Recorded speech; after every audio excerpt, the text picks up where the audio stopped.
Alright, afternoon. Excuse the suit, I've kind of had to do some stuff today, so I wanted to touch back on the Windslayer. So I think I've used it for definitely one ride, maybe two. So essentially when I got the Session, the wind noise was just too much on the mic. There's a mic front and back and they're completely exposed, they're not contained in the GoPro around the plastic casing, so they get a lot of wind noise. So I read one solution was the Windslayer, which from the video from Eastridge, it has massively reduced the wind noise. The thing's £2, so it's not expensive, fine. But as you can see from this one,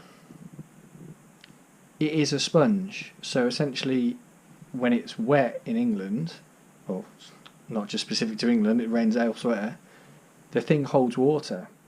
So then you're not just getting spray caught off from the front wheel, but you're also getting this thing squeezing out water around the lens, and now it's a complete muddy mess.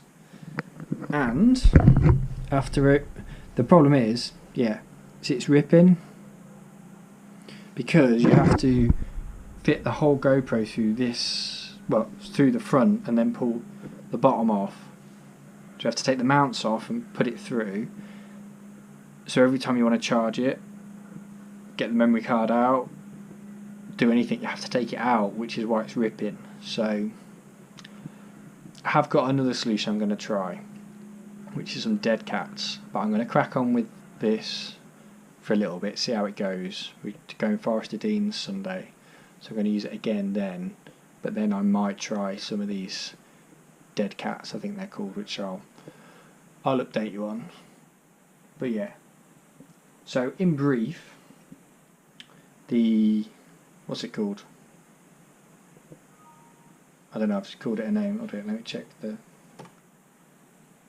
Windslayer, that's what it's called. The Windslayer works, but it has some issues. You have to take it off all the time, therefore it's ripping. And it is a sponge, so it's filling with water and mud. So that's my 10-second review on the Windslayer, which is expanded to a couple of minutes. But I'll include a clip from Eastridge as well, the one where it's not covered in water. And you can hear the wind noise has gone, so it is working. So yeah. Evening, I was just getting ready to put the Eastridge clip in for the Windslayer, and then I thought, actually, we've been to the Forest of Dean since then, and we rode some pretty quick trails. And Mike uses a Session, he has it on his chest as well, so I emailed him and got him to send me one of his clips from the fast trail.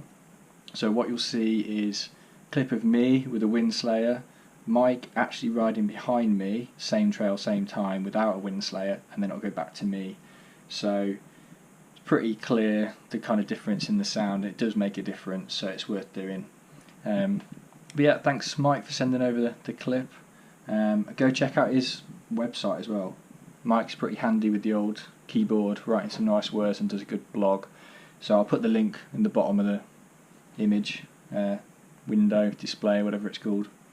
But yeah, bramblescratch.com, go have a read there. So yeah, bye.